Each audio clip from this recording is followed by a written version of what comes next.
जब इस दुनिया में इंसानों का नामो निशान तक नहीं था, हर तरफ सिर्फ खामोशी थी।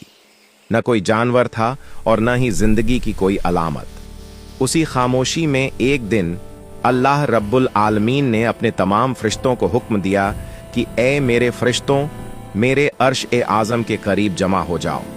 हुक्म मिलते ही बेहिसाब फरिश्ते नूर की तरह चमकते हुए वहां हाजिर हो गए।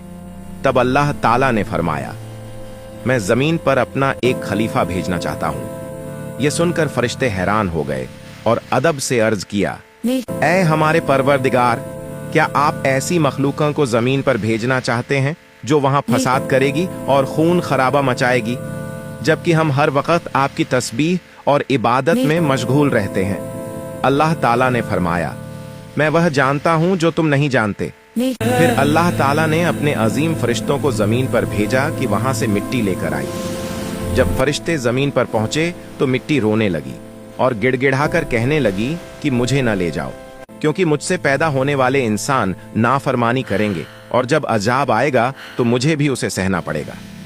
3 फरिश्ते रहमत खाकर खाली हाथ लौट आए, मगर हजरत इजराइल अलैहिस्सलाम ने अल्लाह के हुक्म की पूरी तामील की और मिट्टी उठाकर ले आए।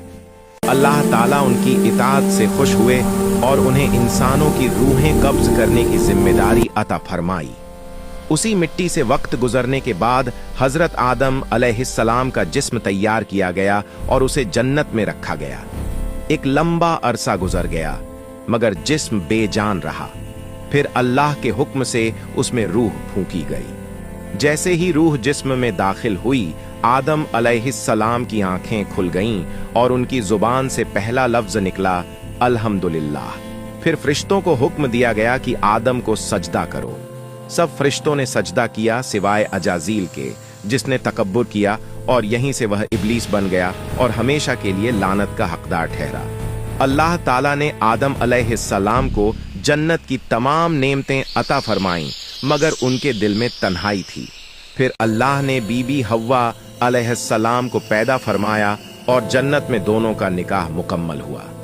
उन्हें हर नेमत की इजाजत दी गई, मगर एक दरख्त के करीब जाने से मना कर दिया गया। शैतान ने धोखे से हव्वा अलैहिस्सलाम के दिल में वसवसा डाला और फिर आदम अलैहिस्सलाम भी इस इम्तिहान में आ गए। जैसे ही उस फल को खाया गया, जन्नत के नूरानी लिबास उतर गए और दोनों को अपनी गलती का एहसास हो गया। अल्लाह ताला के हुक्म से आदम और हव्वा अलैहिस्सलाम को जमीन पर उतार दिया गया। दोनों ने सालों तक रो रो कर तौबा की, अल्लाह से रहमत की दुआ मांगते रहे, यहाँ तक कि अल्लाह रब्बुल आलमीन ने उनकी तौबा कबूल फरमा ली और दोनों को फिर से मिला दिया। यहीं से इंसानियत की शुरुआत हुई। अल्लाह ताला ने यह पैगाम दे दिया कि अगर बंदा सच्चे दिल से तौबा करे तो अल्लाह की रहमत का दरवाज़ा कभी बंद नहीं होता।